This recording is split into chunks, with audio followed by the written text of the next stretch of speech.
Welcome to PlayStation News, Rumours and Leaks. We'll be taking a look back at the top pieces of news, rumours and leaks from the world of PlayStation and gaming over the last few days. Strap yourselves in, let's get cracking.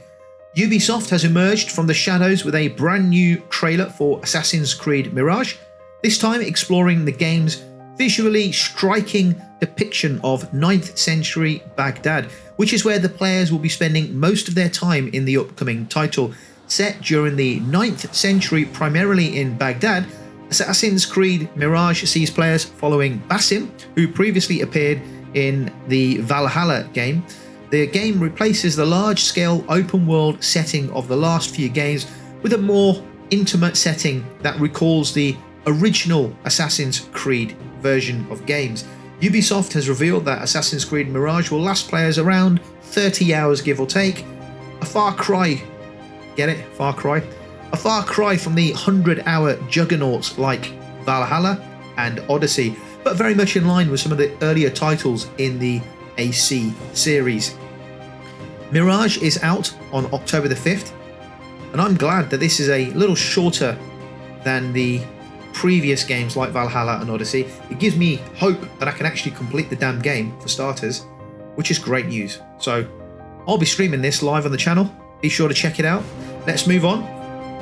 Sony Interactive Entertainment has announced that its remote play handheld, Project Q, is officially titled PlayStation Portal and will retail for $199, £199. PlayStation Portal takes the look of a DualSense controller and includes an 8-inch LCD screen, which is capable of displaying 1080p at 60 frames per second. The device uses Wi-Fi to connect to your PS5, allowing you to play supported games on the handheld device. PlayStation Portal is the perfect device for gamers in households where they might need to share their living room TV or simply want to play PS5 games in another room of the house. The PlayStation Portal will connect remotely to your PS5 over Wi-Fi, so you'll be able to swiftly jump from playing on your PS5 to your PlayStation Portal. The PlayStation Portal can support games that are installed on your PS5 console using the DualSense controller. Unfortunately, the Portal will not allow you to stream games that would otherwise require a PS Plus premium subscription. This is absolutely ridiculous. In other words, you'll need to own a PS5 to actually use the bloody device. In my honest opinion, what a freaking joke. If I subscribe to PS Plus, I should be able to log into my account and use this handheld device to play my PS Plus digital games.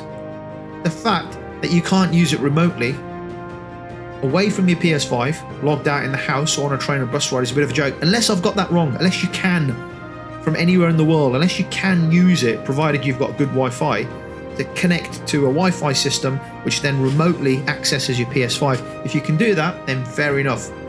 Fair enough. But the fact that you can't use it with your PS Plus subscription, the fact that it's not got a cloud-based support system is ridiculous. It feels like nonsense, but I don't know. Maybe it's too early yet. Maybe I need to give it a bit of time before I make my opinion on it. You know, why does this thing have to be tethered to a PS5? Why can't I just not log in, access my PS Plus library of games, and play on the go, remotely, anywhere? Why do I need to have a PS5 to use the Portal? It's a bit off-putting, if I'm honest with you, in all honesty. I don't know how easy it is to do, but maybe there's a firmware update in the future that allows cloud connectivity. Maybe that's something they're thinking of. I don't know. I hope so, because if they do, I can see value in it. I know I might even pick one up. But in its current format, it's not for me. It's just not for me. Right? So, guys, before we move on, if you like the PlayStation News, Rumours and Leaks video so far, or find the video interesting or informative, do me a favour, guys, go ahead and hit the like and subscribe buttons.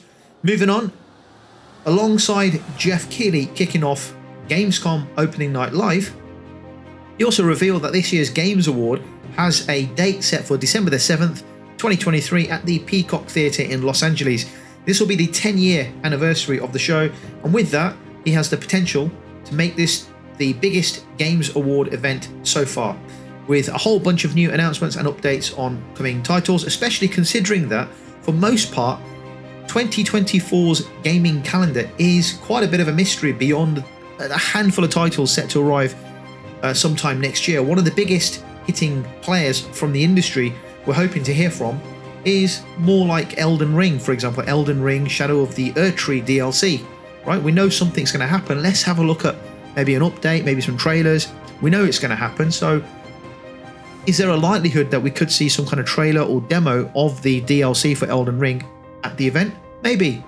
I mean, the last Game Awards had some information on Elden Ring, right? There was some news, there was some reveals, so maybe this year we'll have something about Elden Ring Shadow of the Erdtree, or maybe a release date or something. So this makes the Game Awards something to really look forward to in December. You know, it's a great time to announce new release dates for games and give players plenty of time to get hyped up for it, especially with games coming out in 2024. But if you also think about this carefully, I know we don't get a lot of PlayStation reveals at these types of things, but PlayStation's been really quiet in terms of new game announcements. We haven't had a whole bunch. We don't really know what's happening in 2024 from a lot of their first-party studios. Lots of games internally have been delayed by a few months. Just, you know, things have been pushed back a little bit. We don't get to hear about all these things because Sony rarely releases release dates until they are 100% sure that a game is very likely to hit that target. So you don't often hear that from PlayStation.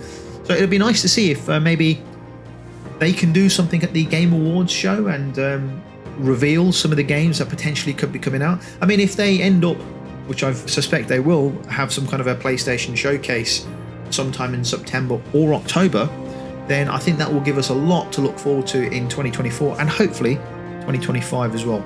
Anyway, moving on. Remedy closed out Gamescom opening night live with a fresh look at the upcoming Alan Wake 2, the survival horror title and eagerly awaited sequel to the 2010 cult hit. The latest trailer looks at Alan's campaign, specifically the Dark Place and its depiction of a nightmarish New York City.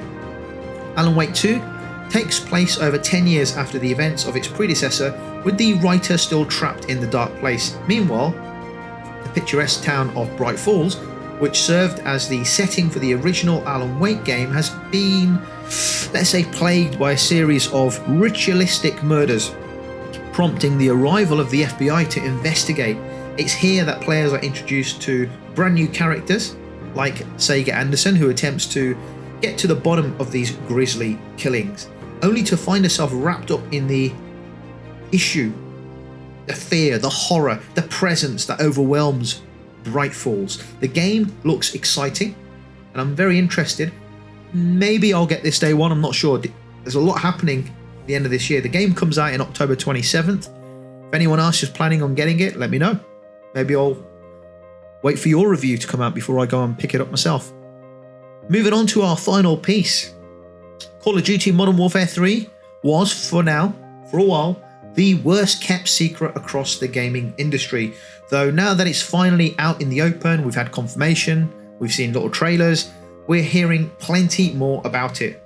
They just had a 10-minute showcase of the gameplay, with the game's first level being shown off during Gamescom opening night live, and the announcement that its first multiplayer beta will be available and it will be ready to begin on October the 6th, 2023. And what's more is that a day before the beta kicks off on October the 5th, we'll get a full reveal and our first real look at the game's multiplayer, which hopefully means looking at the zombies gameplay on offer, with that being touted as a huge part of this year's Call of Duty.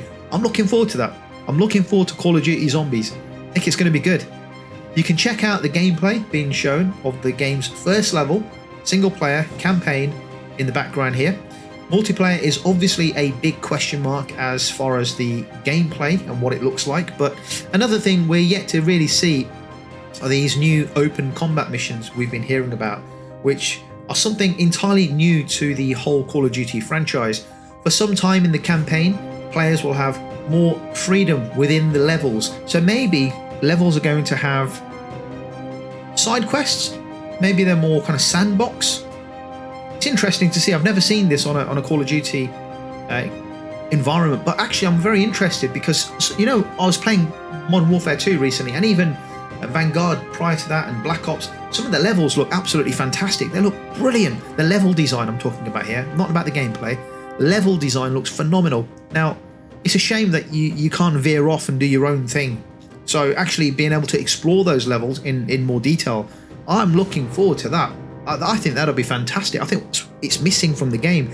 You kind of get that with a lot of PlayStation first-party games, right? You get a lot of... the games are still linear. It's not necessarily open world.